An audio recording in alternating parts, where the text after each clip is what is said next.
सर्वप्रथम आप सबकी स्वतंत्रता दिवस क ढेर सारी शुभकामनाएं और बधाई। देश में जितना सरकार आई सबके आपन आपन डफली आपन आपन रागावन। आज भी देश में बहुत खास सुधार नइखे। रोड जब बनता ओकर दूसरा दिन से ही उखड़े चालू हो जाता। बहुत शानदार रचना बड़े भैया आदरणीय युवा किसान सुनील जी का। आप लोग सुनल जाए, अच्छा लगे तो अधिक से अधिक शेयर करके आपन स्नेह और आशीर्वाद दिया जाए। आजकल के नेता लोग के देखी राजनीति हो, तिरंगा सोचता हो, तिरंगा सोचता। आगे कैसे दिनवा बीती हो, तिरंगा सोचता हो, तिरंगा सोचता। आगे कैसे दिनवा बीती हो, तिरंगा सोचता हो, तिरंगा सोचता। पार्टी जातिवाद वाला नारा लगावेलन, आवे जब वोट सबके पहरा पढ़ावेलन हो, पहरा पढ़ावेलन। बनल एकता में डाले नेता फूट नीति हो, तिरंगा सोचता हो, तिरंगा सोचता।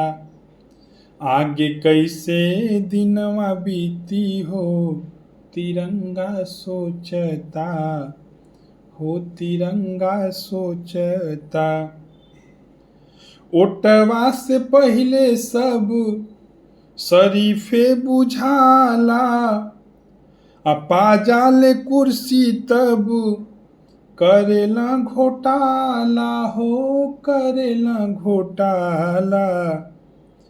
आजकल के नेता लोग के इहे राजनीति हो, तिरंगा सोचता हो, तिरंगा सोचता। आगे कैसे दिनवा बीती हो, तिरंगा सोचता हो, तिरंगा सोचता। पार्टी एक झंडा सब कर गाड़ी पर देखात बा। आजकल केहू के गाड़ी पर तिरंगा नइखे, सबकर गाड़ी पर उनकर पार्टी का झंडा बा। तिरंगा से बड़ पार्टी का झंडा हो गइल बा। पार्टी एक झंडा सब कर गाड़ी पर देखात बा। धीरे धीरे सब ही तिरंगा के भुलात बा, तिरंगा के भुलात बा। आजकल के नेता लोग के इहे राजनीति हो, तिरंगा सोचता हो, तिरंगा सोचता। आगे कैसे दिनवा बीती हो, तिरंगा सोचता हो, तिरंगा सोचता। और लास्ट में कवि लिखे ओम प्रकाश भैया आवत बारो आई, लागता हमार कहियो देशवा लुटाई हो, देशवा लुटाई। दिन पर दिन बिगड़े देश के स्थिति हो, तिरंगा सोचता हो, तिरंगा सोचता। आगे कैसे दिनवा बीती हो, तिरंगा सोचता हो, तिरंगा सोचता।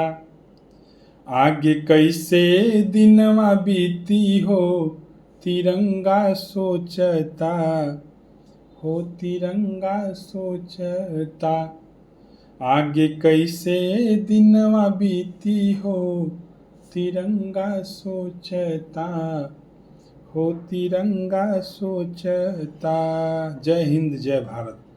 आप लोग की रचना अच्छा लगे तो अधिक से अधिक शेयर करके अपन स्नेह और आशीर्वाद दिया जाए। बहुत बहुत धन्यवाद।